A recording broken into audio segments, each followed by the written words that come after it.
Hi hello friends అందరికీ నమస్కారం. ఈరోజు ఈ వీడియోలో తెలంగాణలోని మహాలక్ష్మి 500 రూపాయల గ్యాస్ సబ్సిడీ స్కీమ్ గురించి పూర్తి స్పష్టతతో మాట్లాడబోతున్నా. నిజంగా ఎవరు అర్హులు, ఎటువంటి షరతులు ఉన్నాయి, మరియు మీరు ఈ ఒక్క పని చేయాల్సి ఉంటుంది, అప్పుడే మీకు సబ్సిడీ అకౌంట్లో పడుతుంది. సో దానికి సంబంధించిన పూర్తి ఇన్ఫర్మేషన్ ఈ వీడియోలో తెలుసుకుందాం.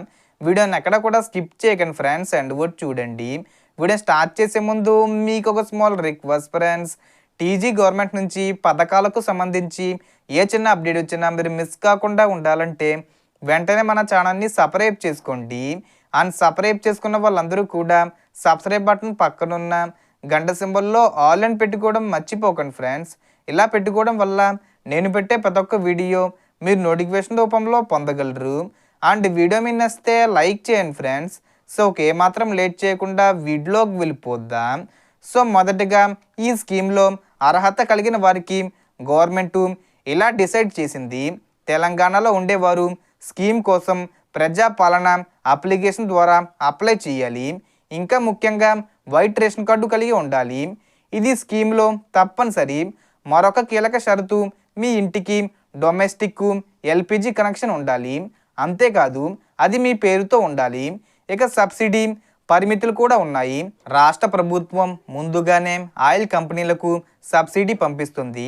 ఈ స్కీమ్ ద్వారా ప్రభుత్వం ఆర్థిక భాగస్వామ్యం కాబట్టి మీరు సరైన డేటా ఇచ్చినా అప్పుడు ఒక పని తప్పకుండా చెయ్యాలి. ఈ ఎల్పిజి కనెక్షన్కి సంబంధించి దాదాపు అన్ని వివరాలు చట్టబద్ధంగా వ్యాలిడేట్ చేయించుకోవాలి. తద్వారా మీరు ఈ స్కీమ్లో భాగంగా సబ్సిడీ పొందే హక్కును సక్రియంగా పొందగలరు. దానికి తోడు ఒక విషయం గమనించాలి, కొన్నిసార్లు సబ్సిడీ డబ్బులు జమ కావడంలో ఆలస్యం కూడా వీలుంది. గవర్నమెంట్ మరియు ఆయిల్ కంపెనీలు నెలవారీ బడ్జెట్ ట్రాన్స్ఫర్ గడువుల వల్ల కొన్నిసార్లు లేటుగా జమ అవుతాయని వార్తలు వచ్చాయి.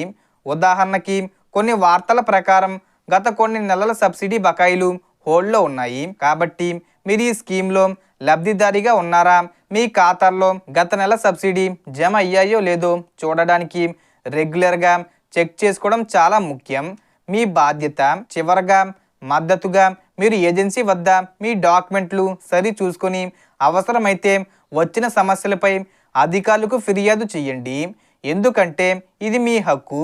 మీరు ఈ సమాచారాన్ని మీ ఫ్రెండ్స్ అండ్ ఫ్యామిలీ మెంబర్స్కి చెప్పండి. వీడియో లైక్ చేసి షేర్ చేయండి.